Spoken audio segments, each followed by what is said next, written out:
یہاں پہ یہ انڈرسٹینڈنگ جو تھی کہ اس ماڈرن وارفیئر کے اندر ڈپلومیسی کو کیسے نیویگیٹ کرنا ہے، یہ پوری دنیا کے اندر صرف ایک ملک ہے جس کو اس بات کا تجربہ ہے اور جس نے ہسٹری کو ری رائٹ کیا ہے جنگ کے دوران، اس ماڈرن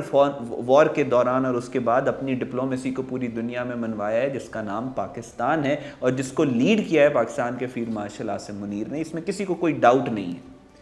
آپ نے اب دیکھا کہ جب پاکستان کے فیلڈ مارشل کی ملاقات ہوئی سعودی عربیہ کے ڈیفنس منسٹر کے ساتھ، اس کے چند گھنٹوں کے بعد ایران کے پریزیڈنٹ کا بیان آیا کہ اب ہم مڈل ایسٹ کی جو کنٹریز ہیں ان کے اوپر ہم اٹیکس نہیں کریں گے،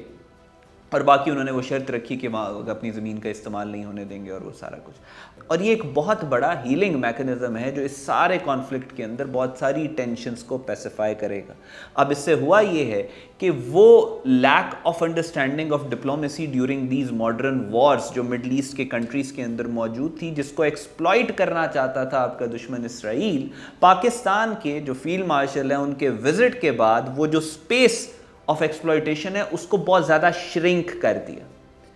صرف بات اس میٹنگ جو ڈیفنس منسٹر سعودیہ کے ان پہ ختم نہیں ہوئی، اس کے فوراً بعد ایران کی طرف سے بھی بات آئی اور یہ بات اسٹیبلش ہو گئی کہ ایران جو ہے وہ اس طریقے سے اٹیکس نہیں کرے گا اور چیزیں ڈی ایسکلیٹ ہونا شروع ہوئیں۔ امریکہ نے ان دا مین وائل، آپ پچھلے کوئی تقریباً 24 گھنٹوں کے اندر خبریں آ رہی ہیں کہ ایرانین انٹیلیجنس اور امریکن انٹیلیجنس بھی آپس میں مذاکرات کرنے کے لیے، شاید بات کرنے کے لیے آمادہ ہو چکے ہیں، اور یہ بہت سارے جریدوں نے رپورٹ کیا ہے کہ یہ چیزیں اب ڈی ایسکلیشن کی طرف جا رہی ہیں۔ اچھا، اب یہاں پہ یہ بات کر رہے ہیں کہ پاکستان ایک نیچرل جو سیکیورٹی گارنٹر ہے، ابھی بھی تو پاکستان نے ایران اور سعودیہ کے درمیان میں گارنٹیز ہی دی ہیں، اور کیا کیا ہے پاکستان نے؟ وہی کام جو دنیا کی سپر پاور امریکہ کر رہی تھی پچھلے کافی عرصے سے،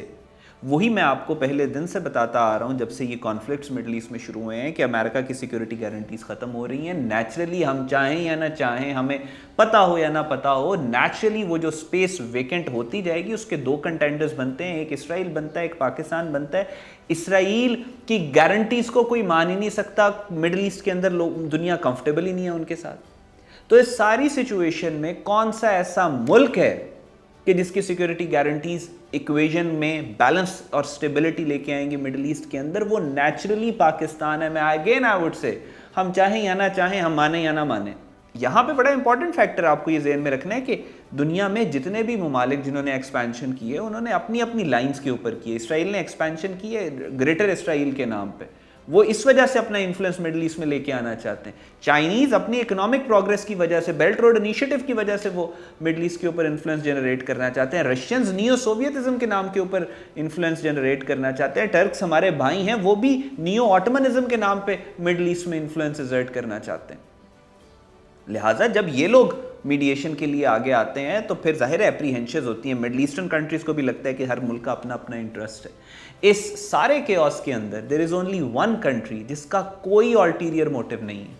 پاکستان نے مڈل ایسٹ کے اوپر قبضہ نہیں کرنا، پاکستان کے کوئی اس طرح کے اکنامک بینیفٹس بھی نہیں ہیں، پاکستان کا کوئی ایکسپینشنسٹ ڈیزائن نہیں ہے، پاکستان کی مڈل ایسٹ کے اندر کسی ملک کے ساتھ دشمنی نہیں ہے۔ پاکستان ایک Muslim nuclear power, the only Muslim nuclear power in the world. Pakistan نے ہمیشہ ساتھ دیا ہے، مسلم ایشوز کے اندر کنٹریبیوٹ کیا،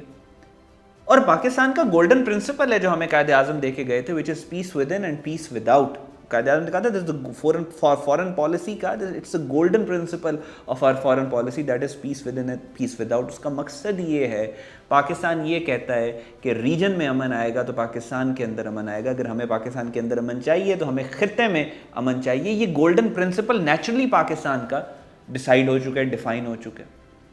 تو اس وجہ سے پاکستان کی بات میں، اور specially for the past 1 year, جس طریقے سے کرائسس کے دوران،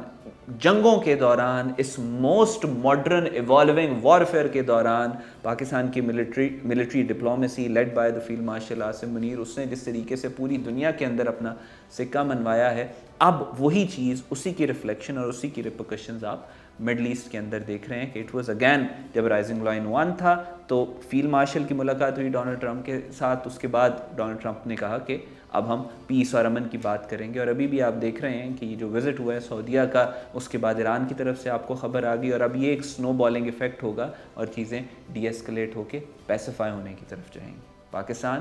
زندہ باد۔